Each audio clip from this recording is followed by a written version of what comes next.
अज्ञानतिमिरन्धस्य ज्ञानाञ्जनशलाकया चक्षुरुन्मिलितं येन तस्मै श्रीगुरुवे नमः। श्रीचैतन्यमनोभीष्टं स्थापितं येन भूतले स्वयं रूपः कदा मह्यं ददाति स्वपदान्तिकम्।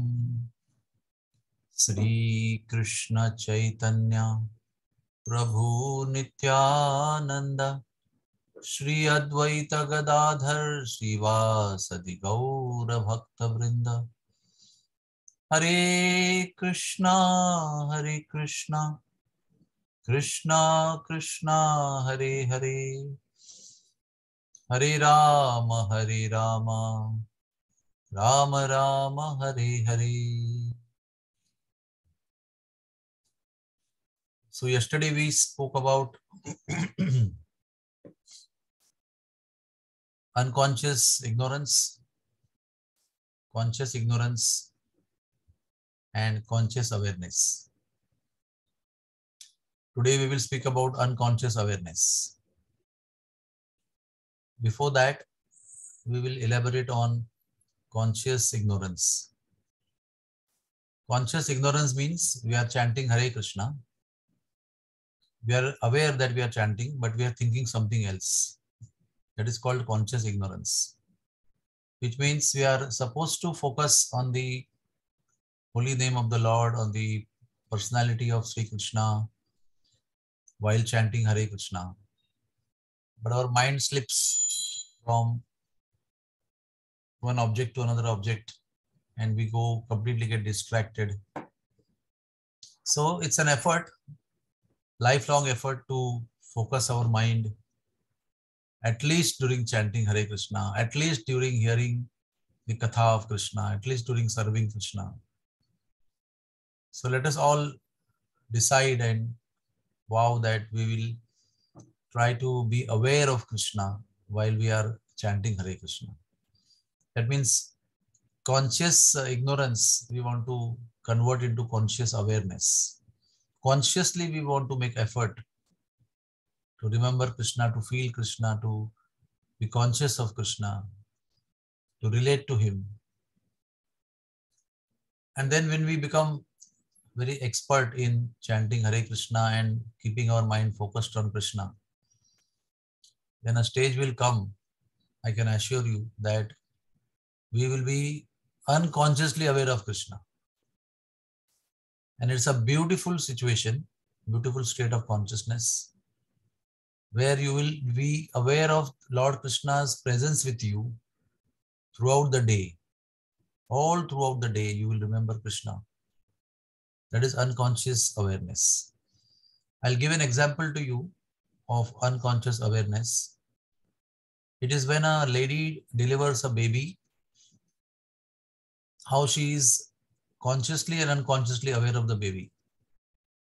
When the baby is sleeping and she is cooking in the kitchen, in the next room, still her mind is fully absorbed in the thoughts of the baby. And anything happens with the baby, some small sound, she will run inside the bedroom to see what is wrong. Another example is when a girl gets engaged with a boy to get married in future. She is unconsciously aware constantly of that person whom she is getting married with. What to speak of daytime, even in night time, sleep time also, she is dreaming of that person. So she may be working in the office, in computers and cooking at home, maybe doing household chores. But she will be constantly remembering that boy or man whom she is going to get married with. So we have similar examples in our life. It's not that it's impossible to be, unconsciously aware. It is possible. Only thing, right now we are unconsciously aware of the object of sense gratification, what we want to enjoy and what is beloved to us in the material world. We are constantly thinking about them even without knowing that we are thinking about them. When Krishna becomes very dear to us, like that beloved person, like the child we have, then we can be unconsciously aware of Krishna's presence throughout the day. And believe me, this is the state of bliss of all saintly people.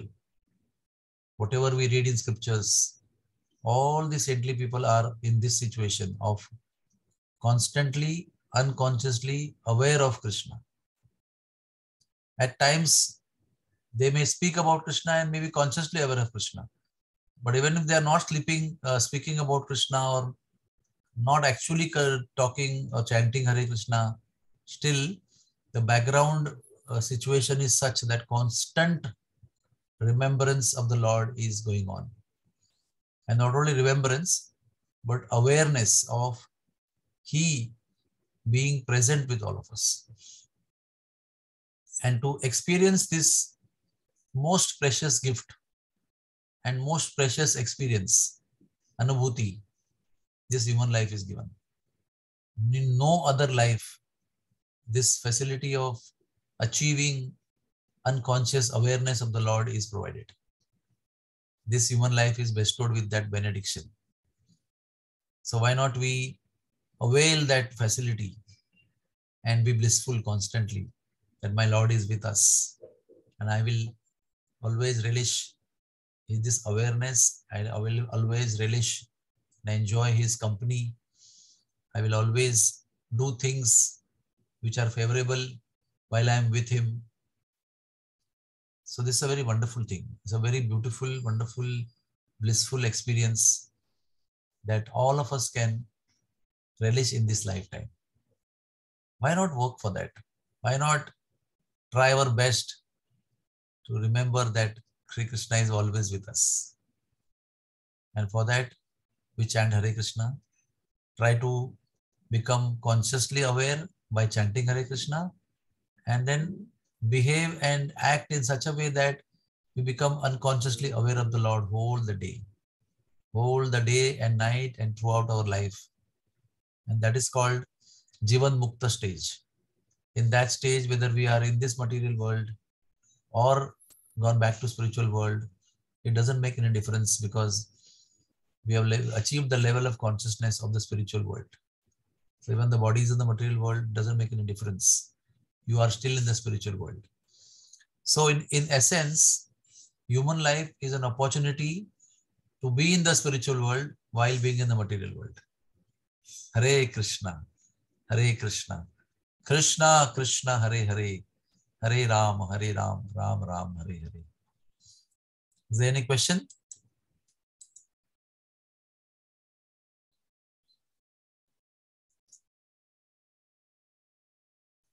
Jai Shri Radhe Shyam. Thank you all very much for making an attempt to become consciously aware of Krishna. And I pray to Krishna that He makes you eligible to have His unconscious awareness. Thank you so much.